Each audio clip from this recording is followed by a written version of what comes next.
저는 목회 외에 다른 것 잘하는 것이 별로 없는 것 같습니다.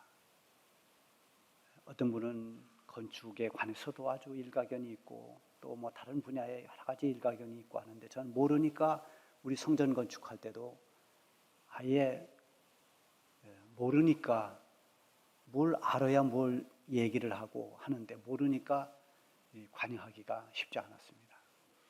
그러나 목회는 다릅니다. 목회자는 목회의 감각이 떨어지면 안 됩니다. 시간이 가도 계속 아마추어 티를 벗어나지 못하면 그건 안 되는 것입니다. 처음부터 프로가 될 수는 없습니다. 물론 특별한 경우에 아주 목양적인 그런 목회적인 아주 그런 어떤 감각, 그런 소양 이런 것을 타고난 소수의 사람도 있습니다. 그러나 대부분은 다 배우고 훈련받고 계속 노력하면서 전문가가 됩니다. 그래서 어떤 일이 주어졌으면 거기에 대해서 전문가가 되려고 애쓰는 근성이 꼭 필요한 것입니다. 저도 부교역자일 때 두 분의 담임 목사님을 이렇게 모시면서 그 밑에서 훈련을 받았습니다. 그분들의 장점을 배웠습니다. 저분의 장점은 무엇일까? 그래서 그것을 보면서 하나하나 배워갔습니다. 또 선배로서 하는 일들을 배웠습니다. 신방을 가면 어떻게 하는지, 행동 하나하나, 또 그 가정에 어떤 말씀을 전하는지 이런 것들을 눈여겨보면서 열심히 배웠습니다. 또 80년대, 90년대 한국교회를 이끌어가던 그 목사님들이 쓴 설교집 이것도 열심히 읽었습니다. 이분은 설교를 어떻게 하는가? 어떻게 설교를 펼쳐가는가? 어떻게 서론을 하고 어떻게 내용을 끌고 가고 이런 것들을 아주 세밀하게 많이 분석하면서 읽고 또 읽었습니다. 그래서 그것을 따라 해보기도 하고 또 여러 가지 한번 흉내도 내보고 그러면서 저만의 설교 스타일을 만들어냈습니다. 젊어서는 목회 세미나도 다녔습니다. 훌륭한 목사님들의 강의도 들으면서 열심히 배우려고 했습니다. 그러다 보니까 제 나름대로의 그림이 그려졌습니다. 나에게 맞는 목회는 무엇일까? 내 성향이나 성품이나 나의 여러 가지 조건에서 나에게 맞는 목회가 어떤 목회일까?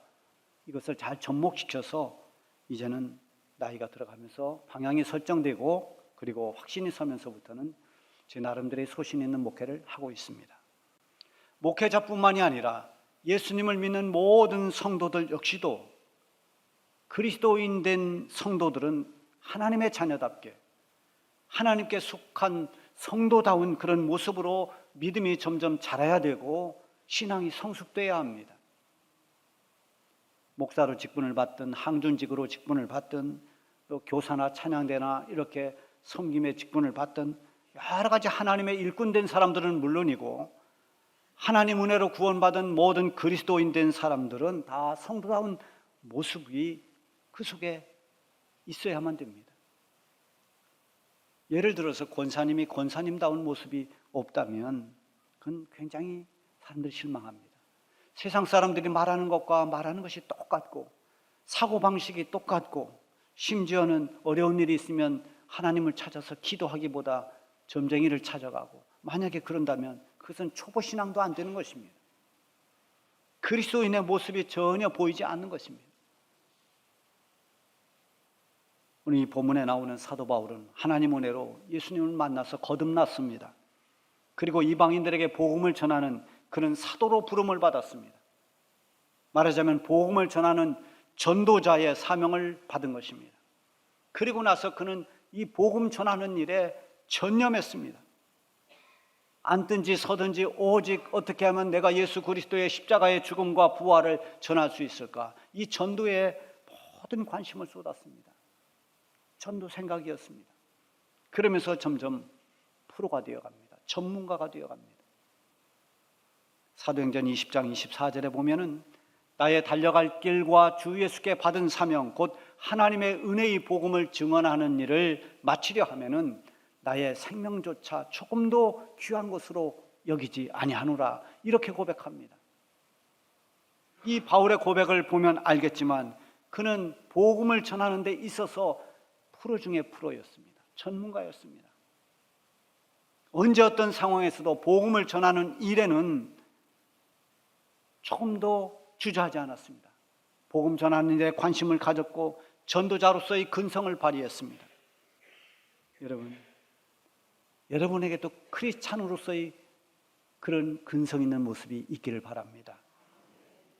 예수 믿고 그리스도인이 된 지 오래됐음에도 불구하고 아직도 믿음이 불안하고 성도라고 하는, 하나님의 성도라고 하는 이런 자긍심이 없고, 더군다나 복음을 전하는 일에는 주님께서 우리에게 부탁한 이 복음 전도에 대해서는 입을 굳게 닫은 채 숨은 크리스찬으로 그렇게 살아가고 있다면 다시 한번 무언가 계기를 만들어야 됩니다. 나는 왜 믿음이 자라지 않은 걸까? 나는 왜 하나님의 은혜에 대한 깊은 체험을 하지 못하는 것일까? 구속받은 감격이 없고 감동이 없고 또 하나님 앞에서 왜 가슴이 뛰지를 않는가? 교회는 다니고 있지만 영적인 깊은 체험이 없고 어린아이 같은 믿음의 수준에서 왜 나는 벗어나지를 못하는 것일까? 이런 고민을 혹시 하고 있습니까? 그런 고민과 문제의식이 여러분 속에 있다면 그것은 분명히 성령의 터치인 것입니다. 주님의 만지심입니다. 나를 더 깊은 믿음의 세계로, 저 발목만 차는 그 물이 아닌 헤엄칠 수 있는 은혜의 강물로 초대하는 하나님의 부르심인 것입니다. 성도지만 성도답지 못하고 하나님 자녀지만 하나님 말씀 따라 살지 않고 세상에 이끌려 산다면 정말 결단을 한번 해야 됩니다. 성경을 읽기 시작한다든지 아니면 시간을 정해놓고 기도한다든지 예배에 목숨을 걸고 참여해서 예배를 통해서 주시는 하나님의 은혜를 경험한다든지 하나님의 일에 전적으로 헌신한다든지 이런 어떤 계기를 만들어 보시면 반드시 새로운 변화가 일어나게 될 것입니다. 사도 바울은 평생 복음을 위해 사는 것이 그의 삶의 목적이 됐습니다. 여러분을 다 살아가면서 단지 나는 왜 사는가? 그냥 먹고 사는 것인가? 왜 사는가가 중요합니다. 바울은 우리 모두가 다 하나님 영광을 위해 살라고 했습니다. 사도 바울 자신은 복음을 위해 사는 것이 자기 삶의 목적이었습니다. 오늘 본문 시작하는 12절에도 보면 내가 그리스도의 복음을 위하여 드로아에 이름에 주 안에서 문이 내게 열렸을 때, 내가 그리스도의 복음을 위해서 드로아에 갔다. 그는 어디를 가든지 어떤 상황에 놓여 있든지 복음을 전하려고 하는 이 목적을 잊어버리지 않았습니다. 언제나 그는 복음의 빚진 자의 심정을 가지고 있었습니다.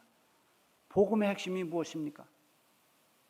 죄인들이 예수님의 대속의 죽음을 통해서 구원을 받았다는 것이 이것이 복음입니다.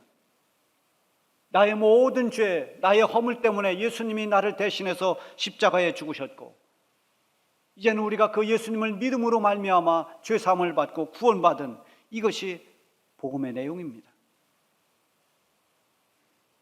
바울은 자신이 누구보다도 큰 죄인이라고 그렇게 늘 말했습니다. 나는 죄인 중에 괴수라 이런 말을 했어요. 내가 전에는 비방자고 박해자고 폭행자였다고 그렇게 말합니다.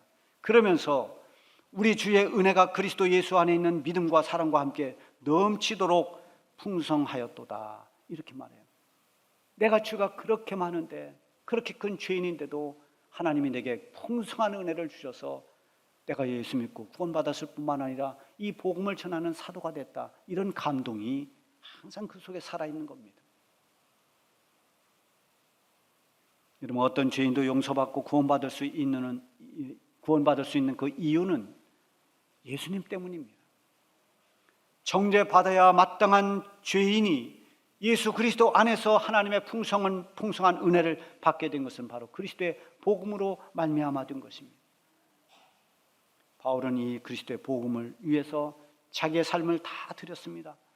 목숨이 위태로워도 복음을 증거하는 일이라면 목숨을 아까워하지 않았습니다. 바울이 복음을 위해서 드로아에 갔을 때 복음 전파의 문이 열렸습니다.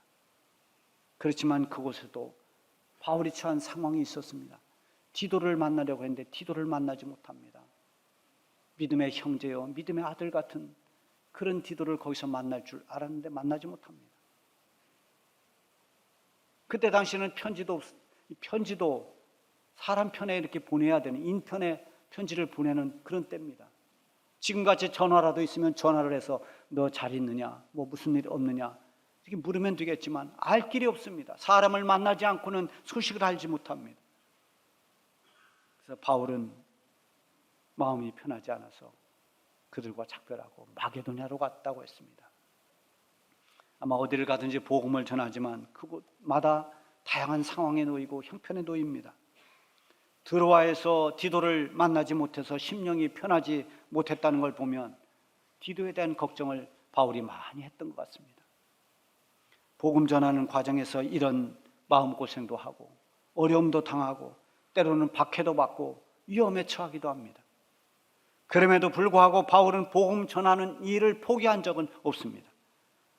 바울이 처한 그런 환경이 어떠하든지 간에 그가 전하는 복음은 결국 하나님께서 능력으로 나타내십니다. 그러므로 바울이 복음을 전하는 사명자의 자세를 바로 지켜나가기만 하면, 그리스도 안에서 복음을 전하는 자기 역할을 바로 감당하기만 하면 하나님께서 그를 통해서 역사하시고 그가 뿌린 모든 복음의 씨앗들이 자라고 열매 맺게 하시는 분이 하나님이었습니다. 그래서 우리도 전도할 수 있는 겁니다. 우리가 유능해서가 아닙니다. 우리가 능력이 많아서가 아닙니다. 우리는 복음에 순종해서 그 복음의 씨를 뿌리면 그것을 자라게 하시는 분도 열매 맺게 하는 분도 하나님이신 것입니다. 이어서 바울은 오늘 말씀 속에서 우리가 갖춰야 할 믿음의 모습을 말하고 있습니다. 성도다운 믿음은 무엇인가? 성도다운 모습은 어떤 것인가? 성도다운 삶은 어떤 것인가? 이 짧은 말씀 속에서 그런 모든 것들을 찾아볼 수가 있습니다. 첫 번째, 하나님은 그리스도 안에서 이기게 하신다는 그 믿음이 우리 성도들이 가져야 할 아주 중요한 믿음입니다. 이것이 성도가 가져야 할 성도다운 믿음입니다. 바울이 그래서 강조하던 단어가 몇 개 있는데 그 중에서 바울이 가장 강조한 단어가 뭐냐면 그리스도 안에서라고 하는 겁니다. 엔 크리스토스, 헬라의 이 엔 크리스토스, 이것은 우리가 자주 이 성경에서 볼 수 있는 주 안에서 이런 말입니다. 그리스도 안에서. 이게 굉장히 중요한 핵심입니다. 우리 성도들이 그리스도 안에 있지 않고 주 안에 있지 않으면 우리가 아무리 애쓰고 힘쓴다 하더라도, 믿음의 선한 싸움을 싸운다 하더라도 그 싸움에서 이길 확률이 없습니다. 성도들의 승리의 비결은 오늘 바울이 말하는 그리스도 안에서 또는 주 안에서인 것입니다. 주 안에서는 주님을 벗어나지 않아야 하는 것이 원칙입니다. 기쁨도 감사도 능력도 순종도 협력도 다 주 안에서 해야 됩니다. 주 안에서 기뻐하라. 주 안에서 순종하라. 주 안에서 하나 되어라. 성도가 주 안에 거하고 주 안에서 행할 때 주님으로부터 오는 모든 것을 공급받을 수가 있습니다.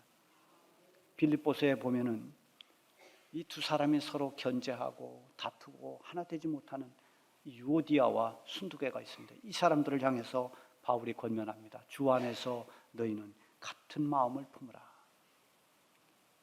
주 안에서 같은 마음을 품으라. 이 두 사람이 같은 마음을 품기는 어렵습니다. 성향이 다릅니다. 서로 견제합니다. 그런데 이 두 사람이 어떻게 같은 마음을 품을 수 있느냐? 그건 단 한 가지 비결밖에 없습니다.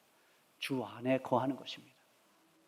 주 안에서 서로 한 마음 될 수 있기 때문에 주 안에서 한 마음을 품으라고 그렇게 권면한 것입니다. 여러분, 교회도 각 사람이 생각이 다릅니다. 주장하는 게 다릅니다.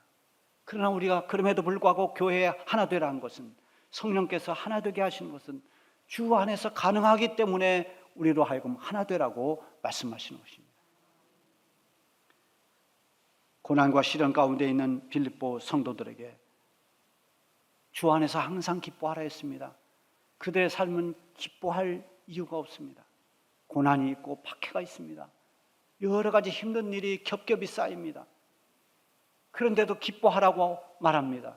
그 기쁨은 어떻게 가능한 것인가? 주 안에서 가능한 것입니다. 주님 안에 있을 때 주님이 주시는 그 기쁨을 너희들이 잃지 말라는 것입니다. 그 기쁨을 누리라는 것입니다. 세상에 줄 수 없는 그 기쁨, 그 평강, 그것을 누리라고 말씀하고 있는 것입니다. 바울 자신도 자기에게 맡겨진 모든 일을 할 수 있음이 주 안에서 행할 때 임을 어떻게 표현했는가 하면, 내게 능력 주시는 자 안에서 내가 모든 것을 할 수 있느니라. 내가 모든 것을 할 수 있는 것은 내 힘이 아니요, 내 능력이 아니라 나에게 능력 주시는 그분 안에 있을 때, 내게 능력 주시는 그분이 누굽니까? 주님이십니다. 다시 말하면 주 안에 있을 때 내가 모든 것을 감당할 수 있다는 그런 고백인 것입니다. 결국 그리스도 안에서, 주 안에서 주님의 은혜와 능력을 공급받을 때 우리 성도들은 승리하는 것입니다. 14절에 보면 항상 우리를 그리스도 안에서 이기게 하시고, 항상 우리를 그리스도 안에서 이기게 하시는 하나님. 하나님은 우리가 그리스도 안에 있으면 실패하지 않고 그리스도 안에 있으면 승리하게 하시는 하나님이십니다. 이 믿음으로 살아갈 때 여러분들이 주눅들지 않고 어떤 형편에 있어도 성도다운 믿음으로 영적 싸움에서 이겨나갈 수 있을 것입니다. 두 번째는 성도다운 모습이 무엇인가 하는 것인데, 그것을 향기에 비유하고 있습니다. 15절에 보면 우리는 구원받은 자들에게나 망하는 자들에게나 하나님 앞에서 뭐라고 했습니까? 그리스도의 향기니, 그리스도의 향기다. 우리 성도들이 풍기는 예수 그리스도의 향기, 그 향기는 옛날보다 더 진해졌는가? 더 약해졌는가? 제가 볼 땐 더 약해진 것 같습니다. 옛날 어려운 시절에 주님을 붙잡고 믿음으로 살았던 우리 선조들의 그런 신앙은, 그 믿음은 예수의 향기가 바랬습니다. 오늘날 우리 성도들에게서 그 예수의 향기가 점점 약해지지는 않을까, 그런 생각도 해봅니다. 저 아카시아 향기나 라일락 향기가 왜 약해졌는지는 알지 못하지만 우리 성도들의 예수의 향기가 약해진 이유는 분명합니다. 성도다운 삶이 없기 때문입니다. 성도다운 모습이 별로 없기 때문에 향기가 나지 않는 것입니다. 바울은 예수 그리스도의 향기가 되어서 많은 사람들에게 복음의 냄새를 풍겼습니다. 바울이 가는 곳마다 예수의 냄새가 납니다. 그리스도의 향기가 납니다. 복음의 냄새를 풍겼습니다.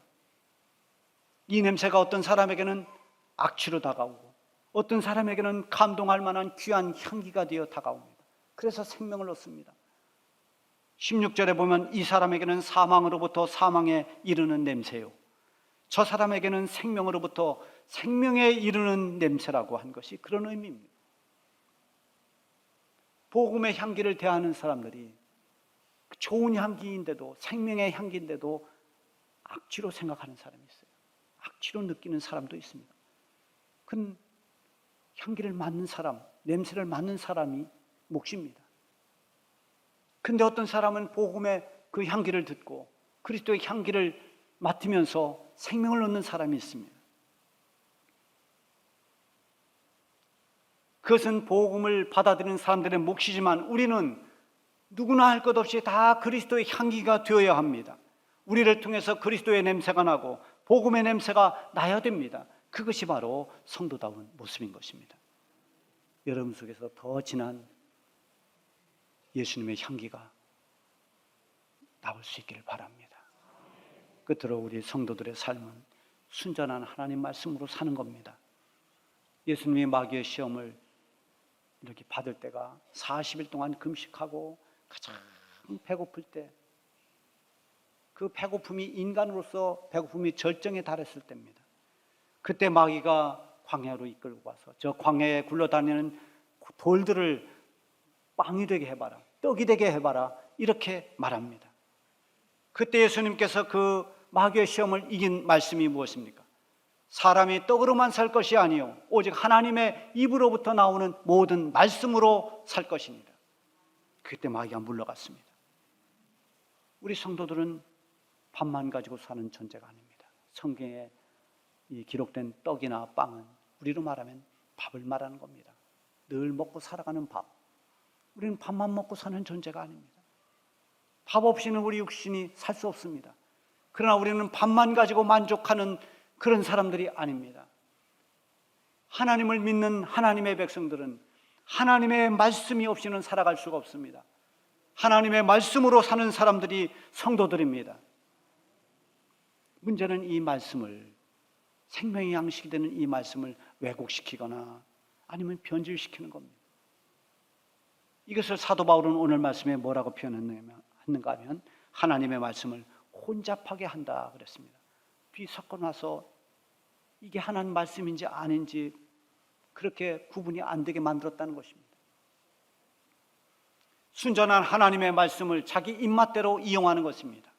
그 대표적인 사람들이 이단 교주들, 사이비 교주들입니다. 성경 말씀을 가지고 논하는데 거기에 살짝 다른 것을 집어넣습니다. 이단이 끝이 다르다는 거죠. 그러면 어떤 분이 강의하면서 그렇게 강의를 하더라고요. 쌀밥 99%에 독약, 강력한 독약 1%만 집어넣으면 그거 먹고 쥐가 죽는다는 겁니다. 여러분, 복음은 귀한 것이지만 거기에 잘못된 것이 들어가면 그것은 복음이 안 됩니다. 변질되는 겁니다. 이단 사이비들이 이렇게 복음을 변질시킵니다. 그런가 하면 하나님의 말씀인 이 귀한 말씀을 외면하며 사는 겁니다. 겉으로는 하나님의 말씀을 내가 믿는다고 생각하지만 실제 사는 것은 하나님의 말씀과 반대로 살아갑니다. 여러분, 동성애를 옹호하는 것, 인본주의 사상으로 인간의 윤리와 도덕만 강조하면서 하나님 말씀을 뒤로하는 것, 이게 다 그런 것입니다. 인간의 양심, 인권, 휴머니즘, 여기에 가려서 하나님의 말씀이 묵살되는 것입니다. 하나님 말씀이 왜곡되는 것입니다. 우리는 그 어떤 사상보다도 하나님의 말씀이 최우선이 되어야 됩니다. 하나님의 말씀이 어떤 것으로도 변질되면 안 됩니다. 순전한 하나님의 말씀이 우리의 영의 양식이 되어야 됩니다. 하나님 말씀에 다른 사상을 덮어씌우거나 사람들이 좋아하고 박수치는 그런 것으로 말씀을 변질시켜서는 안 됩니다. 자기 생각과 자기 가치 위에 하나님 말씀을 더 씌운다고 그것이 하나님 말씀이 될 수가 없습니다. 거기에는 하나님의 말씀의 능력이 나타나지를 않습니다. 온통 역겨운 땀 냄새 위에 향수를 뿌린다고 그게 아름다운 향기가 되질 않습니다. 더 고약한 냄새가 납니다. 순전한 하나님의 말씀을 따라 사는 것이 성도의 삶인 것입니다. 우리는 그리스도의 향기라고 했습니다. 그리스도의 향기는 그리스도 대신 주님과 가까이 하고 주님의 뜻을 따르고 주님을 위해 살 때 그 향기가 진해집니다. 그리스도의 향기로 사는 사람은 그리스도 안에서 승리합니다. 그리스도의 향기로 사는 사람은 하나님 말씀에 아멘하면서 그 말씀을 따라 살아가는 사람입니다. 우리 모두가 그런 사람이 될 수 있기를 바랍니다.